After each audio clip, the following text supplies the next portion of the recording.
Hello guys, welcome back to my channel Mass Media Net JRF. Today we will discuss Committee on Radio and Television in India. हमारे paper में जब भी questions पूछे जाते हैं वो कमिटीज़ के ऊपर ज़रूर पूछे जाते हैं, तो आज हम यहाँ पे 3 कमिटीज़ जो हैं उनको डिस्कस करेंगे जो काफ़ी इंपॉर्टेंट है हमारे एग्जाम्स को ध्यान में रखते हुए। चंदा कमेटी की जब भी हम बात करेंगे तो दो चीज़ें हमेशा हम ध्यान में रखेंगे कि ये किसकी चेयरमैनशिप में हुई थी। ये चंदा कमेटी हमेशा ए के चंदा की चेयरमैनशिप में करी गई थी। ठीक है, 1964 वो टाइम था जब ये इसको सेटअप किया गया। इसने जब अपनी रिपोर्ट जो सबमिट करी थी वो 1966 में की थी। इसने काफ़ी जो चीज़ें थी वो दी और उन्होंने जो उसमें से काफ़ी सारी चीज़ों में जो रिकमेंडेशन है वो काफ़ी इंपॉर्टेंट है। जो 2 रिकमेंडेशन है वो काफ़ी इंपॉर्टेंट है। वो ये है कि इन्होंने बोला कि देखो, गवर्नमेंट के अंडर में रहते हुए रेडियो टेलीविजन जो है वो काम नहीं कर सकता। मतलब ऑल इंडिया रेडियो जो है और टेलीविजन जो है वो एक रिजिड इन्वायरमेंट में रहकर अपना काम नहीं कर सकते। जो एक्सप्रेस करने वाली बात है, ठीक है, वो नहीं कर सकते। तो उन्होंने बोला कि इन दोनों को एक सेमी गवर्नमेंट बॉडी बना दी जाए और इन लोगों का इन दोनों चीज़ों का सेपरेशन कर दिया जाए। तो अल्टीमेटली 1976 में ऑल इंडिया रेडियो और टेलीविजन का सेपरेशन किया गया और इसके बाद ही टेलीविजन जो नाम था, मतलब जिसके बाद ही दूरदर्शन को नाम दिया गया। कब दिया गया? 1976 में। इन्होंने ये बोला कि आप ना कमर्शलाइज जो सर्विस है ना उसको भी स्टार्ट कर दो। और पहली जो रिकमेंडेशन दी वो तो यही दी थी कि इन्होंने बोला था कि ये जो बॉडीज हैं दोनों की दोनों उनको सेपरेट कर दो। क्यों इन्होंने कहा? क्योंकि इन्होंने कहा कि देखो, एक नेशनल इंटरेस्ट की बात भी होनी चाहिए। ऐसा नहीं होना चाहिए कि गवर्नमेंट जो चाहती है हम वही दिखाएं। ठीक है, जो पब्लिक देखना चाहती है, जो नेशनल इंटरेस्ट की बात है, जो आसपास हमारे चल रहा है, जो लोगों को भी अच्छा लगे, उनके इंटरेस्ट में हो, अल्टीमेटली हमें वो ही दिखाना चाहिए। तो चंदा कमेटी में इन चीज़ों का ध्यान रख के बात करी गई थी। ठीक है, इतना ही आपको ध्यान रखना है अपने एग्जाम्स के से रिगार्डिंग। ठीक है, दूसरी जो मेन कमेटी है वो है वर्गीज कमेटी। देखिए, वर्गीज कमेटी जब आई थी ना, तब ऑपोजिशन जो पार्टी थी उसने ये क्या बोला कि जब देखो, उसने बोला कि यार आप क्यों बात कर रहे हो कि है ना, इंदिरा गांधी थी इस टाइम पे। ठीक है, तो उन्होंने ये बोला कि ऐसा नहीं है कि ऑल इंडिया रेडियो और डीडी को एकदम फ्री कंट्रोल दे दिया जाए, क्योंकि इंदिरा गांधी बोल रही थी इस टाइम पे कि अल्टीमेटली ये जो दोनों जो चीज़ें हैं ना, ऑल इंडिया रेडियो टेलीविजन, इनका तो काम ही यही है कि ये गवर्नमेंट के अंडर रह के काम करे। गवर्नमेंट का यूज़ है, ये गवर्नमेंट जैसे चाहे वैसे इसको यूज़ कर सकती है। लेकिन क्या हुआ, टर्न जब आया जब जनता पार्टी ने अपनी जो सेंट्रल में अपनी सरकार बनाई। कब बनाई थी उन्होंने? 1977 में अपनी सरकार बनाई थी और ये पहली पार्टी थी जो एक नॉन कांग्रेस गवर्नमेंट थी। ठीक है, अब क्या हुआ, जब जनता पार्टी आई उस टाइम पे आपको ध्यान रखना है कि लाल कृष्ण आडवाणी जो थे इस टाइम पे इंडियन ब्रॉडकास्टिंग मिनिस्टर थे। इन्होंने क्या किया, जनता पार्टी ने, इन्होंने एक वर्किंग जो ग्रुप था उन्होंने उसको अपॉइंट किया। कब? 1977 में। और इन्होंने जो अपनी रिपोर्ट सबमिट करी थी वो 1978 में करी थी, 24 फरवरी को। इन्होंने ये बोला कि देखिए, अभी तक तो जो चंदा कमेटी आई थी उसने बोला था कि सेमी गवर्नमेंट वाली जो बात बोली थी उन्होंने कि दोनों को सेमी गवर्नमेंट के अंदर ऐसे काम करो।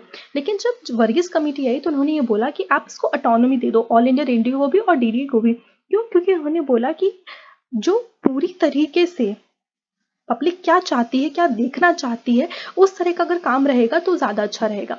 ठीक है, अब इसकी रिकमेंडेशन को भी हम एक बार देख लेते हैं। उन्होंने बोला कि autonomous national trust should be created under which Akashvani and Doordarshan. ठीक है, इन्होंने ये बोला कि ऑटोनमस होना चाहिए किसका? ऑल इंडिया रेडियो का भी और दूरदर्शन का भी।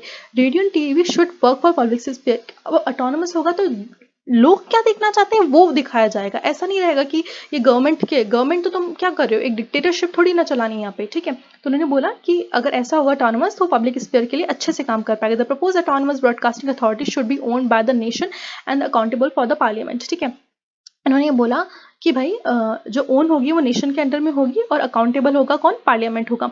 The property of broadcasting has to change the urban elite morning to the rural and semi urban. मतलब मेन बात ये बोला कि ठीक है, आप अर्बन एलाइट्स को थोड़ा ध्यान दो, लेकिन इतना मत ध्यान दो मेन और रूरल्स जो सेमी अर्बन है, जो सेमी अर्बन पुअर है, उनके ऊपर ध्यान में रखो। उन्होंने बोला कि डिसेंट्रलाइजेशन होनी चाहिए ब्रॉडकास्टिंग अथॉरिटी। मतलब डिसेंट्रलाइजेशन मतलब कि जो ऐसा नहीं कि सेंट्रल जो है उसके अंडर में रहकर ही काम हो। ठीक है, उन्होंने बोला कि स्टेट की बातें भी हो, रीजनल बातें भी हो, डेवलपमेंट वाली जो बात है ना, कि डेवलपमेंट से रिगार्डिंग वाली बात है, वो वाली बात उन्होंने बोला कि ऐसा होना चाहिए। तभी जाके उन्होंने इस पर रिकमेंडेशन दी। उन्होंने बोला कि the autonomy of authority and independence from the control of the government should be guarantee by the constitution. उन्होंने बोला कि देखो, ये वाली जो बात है वो कॉन्स्टिट्यूशन में भी मेंशन करो। मेन जो बात है उन्होंने ये बोली। ठीक है, वर्गीज कमेटी का इतना सही बात थी। उसके बाद हम जो आते हैं हमारी तीसरी कमेटी पे, वो आती है पीसी जोशी की कमेटी। उन्होंने बोला कि देखिए, इसमें भी क्या हुआ कि 1982 में इन्होंने जो था एक अपॉइंट करी गवर्नमेंट ने वर्किंग ग्रुप को, जिसको हेड किया था पीसी जोशी ने, और जिसकी चेयरमैनशिप थे, और इन्होंने जो अपनी रिपोर्ट सबमिट करी थी वो 1984 में सबमिट करी थी। इन्होंने की भी काफ़ी सारी रिकमेंडेशन थी, लेकिन जो इनकी मेन रिकमेंडेशन दी थी, उन्होंने ये बोला कि देखो आपने जो ये बनाए हैं ऑल इंडिया रेडियो और जो डीडी दूरदर्शन, उन्होंने बोला कि इसको एक नेशनल दूरदर्शन काउंसिल सेटअप करो, ठीक है, जिसके 3 जो मेन जो पॉइंट है वो होने चाहिए। उन्होंने ये बोला कि ये तो एक रिव्यू और गाइड करे ऑर्गेनाइजेशन की परफॉर्मेंस को, कि वो किस तरह से काम करे, किस तरह से काम नहीं कर रहे। देखो ऑटोनोमस करना इसका मतलब ये नहीं कि पूरी छूट दे दी, एक कुछ तो एक निगरानी वाली बात हो ना। तो पीसी जोशी ने वो बोला कि देखो ऐसी कोई गाइडलाइन बनाओ, ऐसी कोई ऑर्गेनाइजेशन बनाओ कि वो ये लोग क्या कर रहे हैं क्या नहीं कर रहे हैं उसके ऊपर एक निगरानी वाला कार्य हो, ठीक है। Play the role of the guardian Doordarshan and functional the professional autonomy, ठीक है। उन्होंने बोला एक और चीज़, उन्होंने ये बोली कि उन्होंने बोला कि आप ना प्रेस काउंसिल बिठाओ, ठीक है। उन्होंने बोला कि जो एग्जामिन करे कि अगर कहीं ये एक्यूरेट चीज़ें ना दिखाए तो वो बता सके, अगर ये बायस चीज़ दिखा रहा है, रिपोर्टिंग बायस कर रहा है, किसी एक चीज़ एक इंसान के पर्सपेक्टिव को देखकर ही अपना जजमेंट दे रहा है, अगर ऐसी बातें कर रहा है तो भी हमको पता होना चाहिए। तो पीसी जोशी ने मेन जो बात करी, उन्होंने रिव्यू और गाइड जो ऑर्गेनाइजेशन की परफॉर्मेंस है उसके ऊपर ही बात करी। उन्होंने ये बोला कि एक निगरानी वाली जो बात है ना, वो पीसी जोशी कमेटी ने करी। आई होप आपको कि PC Joshi committee, Verghese committee और चंदा कमेटी जो है वो क्लियर हो गई होगी। और भी इसकी कमेटी है जिसमें हम आगे बात करेंगे। आपको कंटेंट अच्छा लगता है तो hit the like button, subscribe कीजिए और जो भी आपके साथ प्रिपरेशन करें उनके साथ शेयर कीजिए। Thank you.